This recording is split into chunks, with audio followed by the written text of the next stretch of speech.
မိတ်ဆွေညီကိုမောင်နှမတွေအားလုံးမင်္ဂလာပါ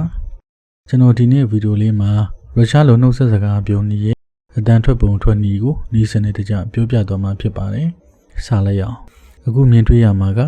ရုရှားလိုနှုတ်ဆက်စကားလုံးစာလုံးပေါင်းဖြစ်ပါတယ်အခရာ12လုံးပါဝင်တယ်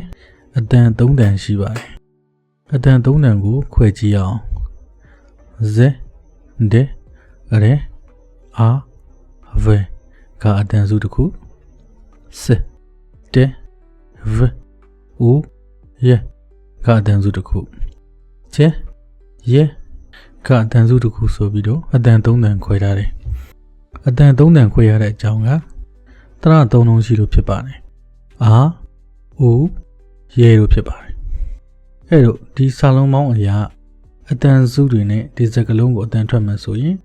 ဇဒရဖစတဗူဂျေဆိုပြီးအတန်ထွက်ရပါမယ်ဒါပေမဲ့ဒီစကားလုံးကိုဇရတ်ဆွီဂျေလို့ပဲထွက်ရပါတယ်ဒဲနဲ့တရဲ့အတန်ကိုမထွက်ရပါဘူးဇရတ်ဆွီဂျေဇရတ်ဆွီဂျေဘာလို့မထွက်တာလဲဘာလို့လဲဆိုရင်အာစီမီလီယက်ဆီယာလို့ခေါ်တဲ့အတန်များညှိယူခြင်းကြောင့်ဖြစ်ပါတယ်အာစီမီလီယက်ဆီယာဆိုတာစကားလုံးတွေအတန်ထွက်ကိုလွယ်လွယ်ကူကူချုံမွေးစေဖို့ဖြစ်တယ်နှိစက်တဲ့အတန်တွေကိုတူညီစေပြီးတော့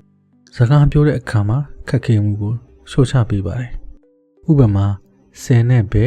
ဒဲနဲ့တေတို့ရဲ့အတန်ပေါင်းတဲ့အခါမှာအတန်ကျိုးတုံခါမှုမရှိတဲ့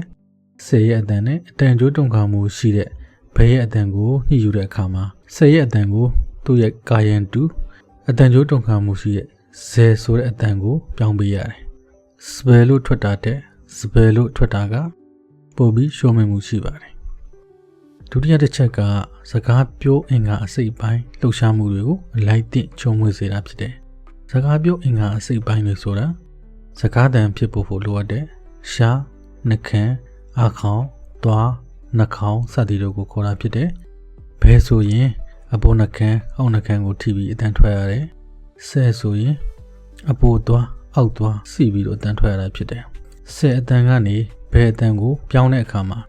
စကားပြောအင်္ဂါအစိတ်ပိုင်းတွေလိုက်လျိုးညီတွေပြောင်းလဲမှစကားပြောတဲ့အခါချုံဝင်မှာဖြစ်ပါတယ်တဲတန်နဲ့တဲတန်ပျောက်သွားခြင်းကအာစီမီလက်ဆီယာတန်ညှိယူခြင်းကြောင့်ဖြစ်တယ်ဒီနေရာမှာလုံးပျောက်သွားတာမဟုတ်ပါဘူး reduxia ဖြစ်တာအတန်ဆွမ်းအားလျော့ကျတာဖြစ်ပါတယ်တဲအတန်ကနေနေကြားနိုင်သေးတယ်တဲအတန်ကတော့မကြားရတဲ့လောက်ကိုလျော့ကျသွားတာဖြစ်ပါတယ်ဒီလောက်ဆိုရင်အာစီမီလက်ဆီယာကိုအကျဉ်းမြင်နားလေသဘောပေါက်မှထင်ပါတယ်အတန်ညှိယူတဲ့အခါမှာ Circles Naya Group ဘာလို့ခေါ်တဲ့ပြည်စုတွေရှိတယ်အများအားဖြင့်ပြည်၃လုံးတွေ၄လုံးတွေမှာအလယ်မှာရှိတဲ့ပြည်တဲနဲ့ဒေတို့ရဲ့အတန်ကိုအများဆုံး Reduxia အတန်ဆွမ်းအားလျော့ကျတာဖြစ်ပါတယ်ဥပမာဇဲဒဲအရမဆိုရင်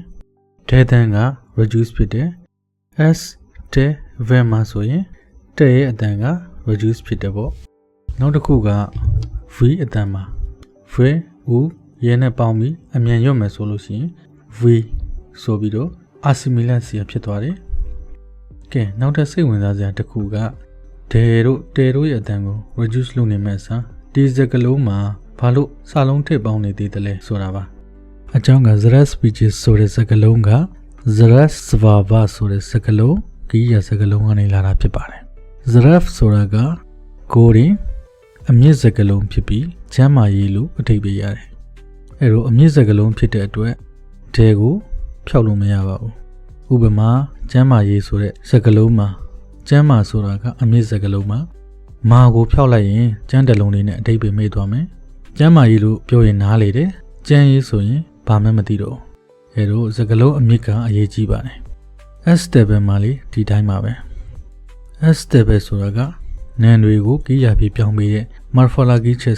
element စကားလုံးဖွဲ့စည်းမှုအစိတ်ပိုင်းဖြစ်တယ်။နံကိုဒီစိတ်ပိုင်းနဲ့ပေါင်းရင်ကိရိယာဖြစ်သွားတယ်ပေါ့။ကျမ်းမာရေးကိုကျမ်းမာရေးကောင်းမွန်တည်လို့ကိရိယာပြောင်းပေးလိုက်တယ်လို့ဖြစ်ပါတယ်။ဒီတော့ S stable ဆိုတာကနောက်ဆက်ဖို့အစိတ်ပိုင်းတစ်ခုဖြစ်လို့တဲကိုလေရေးတဲ့အခါမှာဖျောက်ပြလို့မရပါဘူး။အခုပြောခဲ့တာကတဲနဲ့ဒဲတန်ကိုစကားလုံးထဲမှာအတန်မကြားရပေမဲ့ရေးတဲ့အခါမှာဖျောက်ပြလို့မရတဲ့အကြောင်းကိုရှင်းပြတာဖြစ်ပါတယ်ကျွန်တော်ပြောခဲ့တာကတဲနဲ့ဒဲရဲ့အတန် assimilation အတန်ညှိယူမှုဖြစ်တဲ့အကြောင်းရယ်ကိုရင်စကားလုံးအမြင့်အကြောင်းရယ် morphological element စကားလုံးဖွဲ့စည်းမှုအစိတ်အပိုင်းအကြောင်းအရာကိုပြောခဲ့ပါတယ်။ဒီအကြောင်းအရာနည်းစနစ်တွေကြောင့်ဒီနှုတ်ဆက်စကားလုံးကို Zarat switch လို့အတန်ထွက်လာတာဖြစ်တယ်။နည်းစနစ်အကြောင်းတွေကိုသိသွားရင်ရုရှားဘာသာစကားလေ့လာရတာလေးလွယ်ကူသွားမှာဖြစ်တယ်။ Zarat switch ရဲ့အဓိပ္ပာယ်ကကျမ်းမာပါစေလို့နှုတ်ဆက်တာဖြစ်ပါတယ်။ကျွန်တော်တို့ငယ်ငယ်တုန်းကသတင်းတွေကြီးညာတဲ့အချိန်မှာကြီးညာတဲ့သူကမြန်မာလိုနှုတ်ဆက်တဲ့စကားတစ်ခုရှိပါတယ်။ကျမ်းမာတော့မူပါစခင်ဗျာဆိုပြီးဖြစ်ပါတယ်။ဗီဒီယိုလေးကိုစိတ်ဝင်စားကြည့်ရှုပေးလို့ကျေးဇူးတင်ပါတယ်။နောက်ထပ်သင်ခန်းစာတွေကိုလေစ조사တင်ပြရှင်းပြတော့ပါဦးမယ်။ဘာခါ